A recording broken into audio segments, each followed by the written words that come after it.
Welcome to the first edition of the Double Dribble podcast, a weekly show where we talk all things NBAs, some bets, some plays.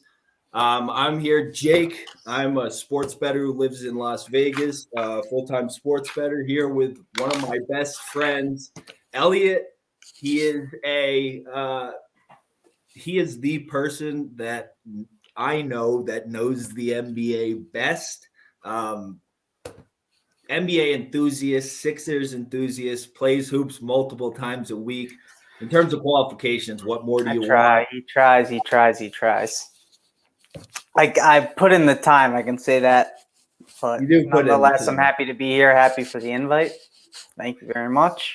Yeah, we'll see. We'll see what we can do. If we can make it a weekly thing, a bi-weekly thing. We'll see as it rolls. But for now, we'll just kick off the NBA season with a quick preview, right? Like a Spark Notes version.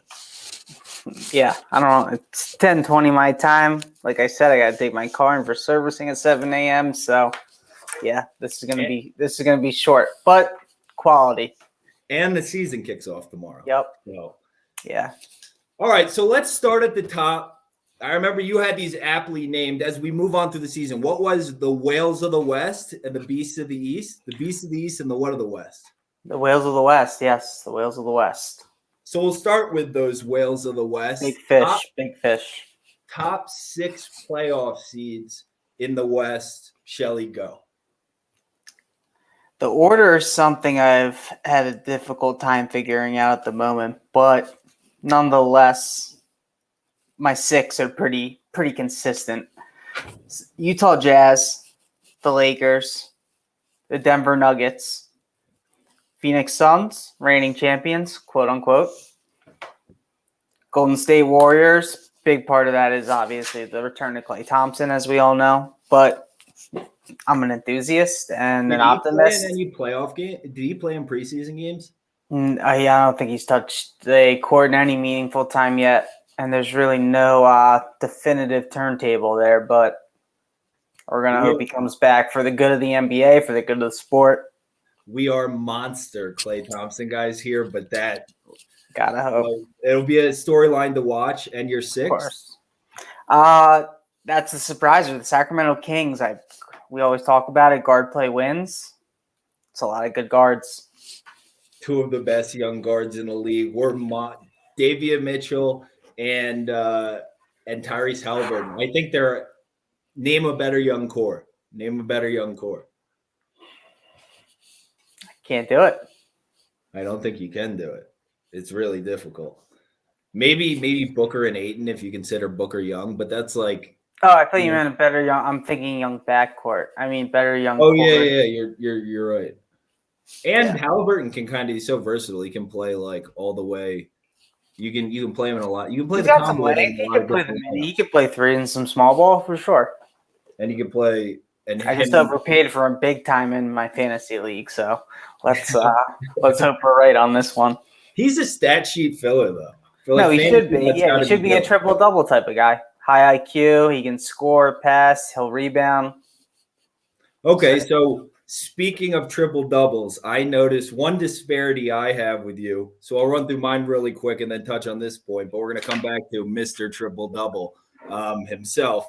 But I got Jazz, Nuggets. I absolutely love the front court. I gave the Suns their due at 3. Fun front court.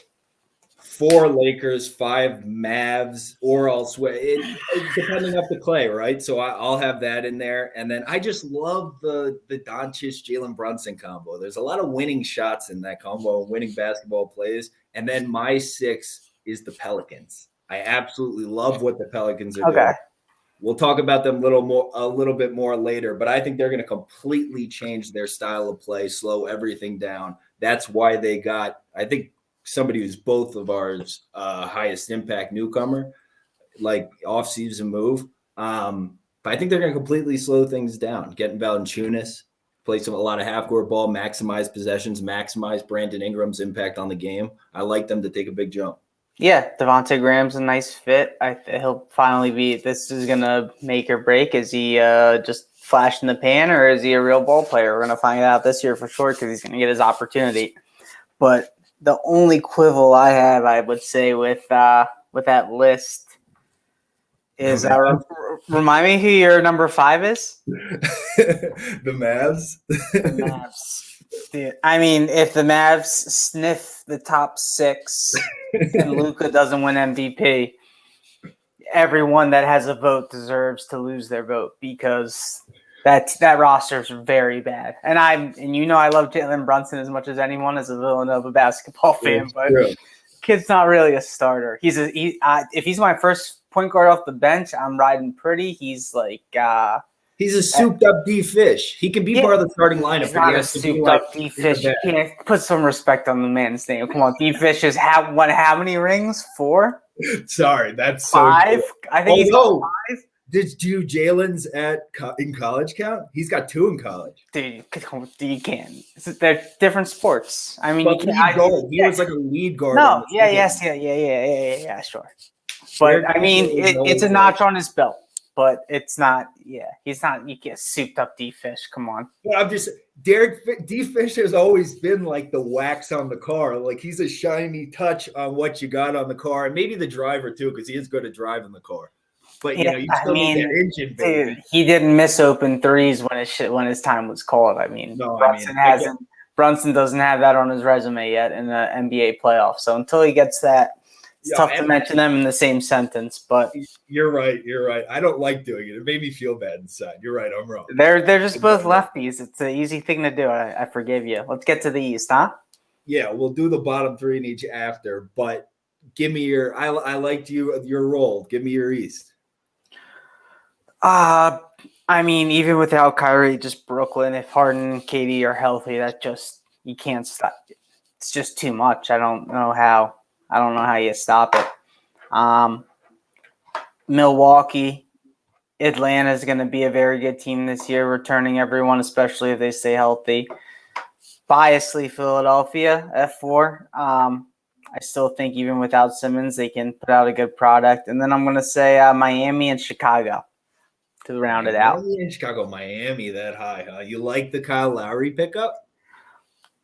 Spoelstra's a good coach. Lowry's a vet. I mean, you're assuming health, but yeah, I think that pickup. I mean, him and Jimmy Butler are fierce guys. So is Adebayo. I think that's a nice little core. It's really like Duncan should get a ton of open shots on that team. Hero when he comes in plays in that role too. I would think. Does Lowry can they bang on the front court? Losing Precious was big. I liked how he fit on that team. Where'd he go? He's in Toronto, brother. That's how they got Kyle. Oh, I love the big men for the versatility of the big men. They have so many in Toronto. We'll get there later, but they're banged up, and I'm not sold on. Neither of us are sold on what's his face? Who's their coach? Why am I blanking? I don't know. Glasses, goatee, white guy, chubby. Nick Nurse. I know what he looks like. Nick Nurse. Yeah. Nick Nurse. But the thing is with them, dude, the forwards they have, like the length you can spread on the floor, and like even like Precious, can you play him at the 5 with like, and then you play in a small ball lineup? Yeah, I think his shot's gotten better. I think he's worked on it. So Precious at the 5, Siakam, Barnes, Anunoby. Well, they also have Boucher, however the fuck you say that. Boucher didn't start playing basketball. He didn't start playing basketball until he was 20. I didn't even know that. They found him in like a pickup park in Toronto. Boucher started. I was going to say he's not American then, right? No, he's Canadian. Yeah, okay. At 20. That's wild. I mean, Embiid was what? 14 and 15? It's crazy. That's true. So that's my 6. I mean, everyone's kind of high on Chicago. We'll see. Obviously, we don't play the games on paper, but I even think theoretically it blends well, especially in today's NBA. I mean, when you can put 4 big guards on the court with a 5 who can stretch. Yeah. That's kind of scary. So we'll see what that looks like. They're going to be fun to watch at the very least. But, what's your 6? Milwaukee, Brooklyn, Knicks, Hawks, Chicago, And then I was going to do Philly. I mean, it's almost like I should put Philly higher. They're such a regular season I team. mean, and not even like it's fun. I just still can't get over you with your Knicks love just because Kemba's back in New York and you think like some like rejuvenation is going to happen. He's still, have you watched him in the last 3 years? He can give you 20 good minutes a night, but he's still like, I don't know. And Derrick Rose, like they're going to be such liabilities defensively, and they're not going to stop any team with guards. Like when they play Chicago, it's going to be funny. It's going to be funny. Those games are going to be hilarious. But that's the thing. That's why Chicago's in both of our top brackets. Because look at the guards. When they play Atlanta, it's going to be funny. When they play the Sixers, it's going to be funny. I mean, they just have bigger guards. They have more size. It's just not going to work against a lot of teams. I mean, Thibodeau's a good coach. They're going to play good team defense and everything. But I just don't see it. There's still just a lot of pieces and not enough. That's one of the rare cliches of too many Indians and not enough Chiefs, I would say. What? The Knicks. Just a bunch of soldiers and no comrades. Emmanuel quickly can turn into a Chief. The thing about the Knicks, they have to understand, we actually have to come back to Chicago. That's asking for a lot to just assume that a second-year player is going to be the Chief that's going to put them into a top 4 seed.